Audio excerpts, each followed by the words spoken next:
صدیق اکبر رضی اللہ تعالیٰ عنہ کے عظیم المرتبت نواسے ہیں، جو ہماری ماں سیدہ عائشہ صدیقہ سلام اللہ علیہا کے پیارے بھانجے ہیں، جو ذات النطاقین یعنی سیدہ اسماء بنت ابی بکر رضی اللہ تعالیٰ عنہما کے نور نظر ہیں، جو حواری رسول اور عشرہ مبشرہ کی کہکشاں کے تارے حضرت زبیر بن عوام رضی اللہ تعالیٰ عنہ کے جگر گوشے ہیں، جو تاریخ اسلام کی انتہائی اہم اور قد آور شخصیت ہیں، جن کی عمر مبارک اگرچہ حضور نبی کریم صلی اللہ علیہ وآلہ وسلم کے ظاہری وصال پاک کے وقت تقریباً 9 یا 10 برس کے قریب تھی، مگر اپنے شرف خاندانی، فضل و کمال، زہد و تقوی، حق گوئی، شجاعت اور دوسری خصوصیات کی بنا پر ان کا شمار اکابر صحابہ کرام رضوان اللہ تعالیٰ علیہم اجمعین میں ہوتا ہے۔ یعنی تاریخ اسلام میں عبداللہ نام کی 4 ہستیوں نے ناظرین عظمت اور شہرت کی آخری حدوں کو چھوا۔ ان 4 مصطفی ستاروں میں سے ایک سیدنا عبداللہ ابن زبیر رضی اللہ تعالیٰ عنہ کی مبارک ہستی ہے۔ ناظرین کرام، حضرت عبداللہ ابن زبیر رضی اللہ تعالیٰ عنہ ہجرت نبوی کے بعد مہاجرین کے وہ 9 مولود اول ہیں جن کی ولادت یہودیوں کے طعنے کا جواب بنی اور جن کی آمد صحابہ کرام رضوان اللہ تعالیٰ علیہم اجمعین کے لیے انتہائی مسرت کا سامہ بن کہ نہایت ہی یوں کہہ لیجیے پرتپاک انداز سے ببانگ دوہل نعرہ تکبیر ایسا بلند ہوا کہ مدینے کے پہاڑ تک گونج اٹھے، جن کو ناظرین یہ عظیم ترین شرف نصیب ہوا کہ ان کے دہن و شکم میں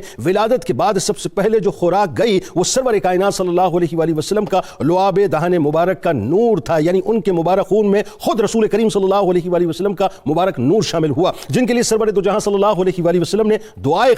خیر فرمائی، اور جن کے مبارک جسم پر دست اقدس پھیرا اور نام بھی عبداللہ یعنی اللہ کا بندہ رکھا، اور ایسا اللہ کا بندہ رکھا صاحب، ایسا اللہ کا بندہ نام رکھا کہ آپ پھر مسجد کے کبوتر کھلانے لگے۔ یعنی حضرت عبداللہ ابن عباس رضی اللہ تعالیٰ عنہ نے ان شاندار الفاظ میں آپ کو خراج تحسین پیش کیا کہ وہ مصنف الاسلام، قاری قرآن، رسول اللہ صلی اللہ علیہ وآلہ وسلم کے حواری کے بیٹے، حضرت صدیق اکبر رضی اللہ تعالیٰ عنہ کے نواسے، اور رسول اللہ صلی اللہ علیہ وآلہ وسلم کی پھپھی حضرت صفیہ کے پوتے، اور حضرت خدیجہ سلام اللہ علیہا کے یعنی آپ کے والد کی پھپھی تھیں۔ آپ ذرا سوچیں ناظرین کہ مقام و مرتبہ ایسا کہ آپ رضی اللہ تعالیٰ عنہ 7 یا 8 برس کی عمر میں سرکار مدینہ صلی اللہ علیہ وآلہ وسلم کے دست حق پرست پر بیعت ہوئے، اور ایسے بیعت ہوئے کہ شہادت تک مشن مصطفیٰ صلی اللہ علیہ وآلہ وسلم پر کاربند لائے۔ ان کی بے مثال تدبیر و شجاعت کی بدولت طرابلس پر اسلام کا جھنڈا لہرایا۔ وہ قسطنطنیہ پر حملہ کرنے والے ان مجاہدین میں شامل تھے جن کی نسبت حضور نبی کریم صلی اللہ علیہ وآلہ وسلم نے جنتی ہونے کی بشارت دی۔ وہ اس جماعت میں شامل تھے جو امیر المومنین سیدنا عثمان بن عفان رضی اللہ تعالیٰ عنہ نے مصاحف کی کتابت کے لیے منتخب کی تھی۔ وہ زہد و اتقا کا مثالی پیکر تھے، وہ ایک شعلہ نوا، حق گو اور نہایت فصیح و بلیغ خطیب تھے۔ اسی وجہ سے آپ رضی اللہ تعالیٰ عنہ کا شمار قریش کے نہایت نمایاں خطبہ میں ہوا کرتا تھا۔ ان کی نماز رسول اللہ صلی اللہ علیہ وآلہ وسلم کی نماز کی طرح یعنی ایک سچی تصویر تھی۔ عبادت، زہد و تقوی اور علم دین میں غیر معمولی مقام رکھتے تھے، اکثر راتیں قیام میں جبکہ دن روزے میں کٹتے تھے۔ اسی وجہ سے آپ کو مسجد کا کبوتر کہا جاتا تھا۔ وہ خانہ کعبہ پر لشکر یزید کی چڑھائی کے باوجود پتھروں اور آگ کی بارش میں انتہائی سکون اور اطمینان کے ساتھ عبادت الہی میں مشغول رہے۔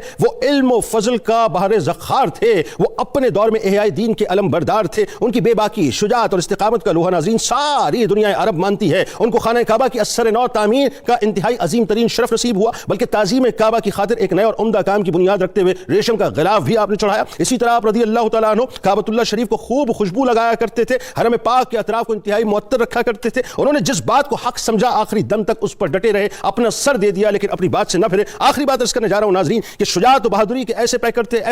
ایسے عاشق رسول تھے کہ جس وقت خانہ کعبہ پہ چڑھائی ہوئی ہے اور ظاہر یزید نے جو ظلم و ستم بپا کیا واقعہ ہر ایک پوری تفصیل مانگتا ہے۔ جب آپ اپنی امی جان کے پاس گئے تو وہ بھی تو صدیق خون ہے نا صاحب، تو آپ نے جواب یہ دیا کہ جاؤ، حق پر جان دینا دنیا کی زندگی سے 1000 درجے بہتر ہے۔ آپ نے حق پر جان دی۔ 3 دن تک آپ کی مبارک لاش کو سولی پر لٹکایا گیا، بے انتہا ظلم کیا گیا، لیکن آپ ہمیشہ حق پر ڈٹے رہے اور اس کے پرچم کو بلند کرتے رہے۔